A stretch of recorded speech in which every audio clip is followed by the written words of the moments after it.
வராகமூர்த்தியின் வடிவம் அது தியானம் பண்ணிக்கங்க. ஒருவேளை வராகி வடிவம் நீங்கள் தரிசனம் செய்திருந்தால் அதை அப்படியே தியானம் செய்யுங்கள். இல்லாட்டி வராக வடிவம் அதை பெண்பாலாக நினைத்து கொண்டு அழகாக அந்த 2 கொம்பு இந்த அபியஸ்தம் அது இது அப்படி தியானம் செய்யுங்கள். எந்த விதமான துயரங்களாக இருந்தாலும் சரி நீங்கும். இன்றும் நடந்து கொண்டிருக்கக்கூடிய பிரத்யக்ஷ பிரமாணம் அது. தெரிகின்றதா?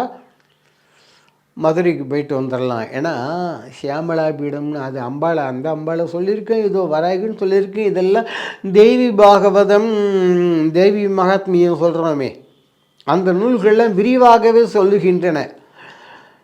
வராகி பற்றி அடியன் புள்ளிதான் வைத்திருக்கிறேன், நினைவில் வைத்து கொள்ளுங்கள்.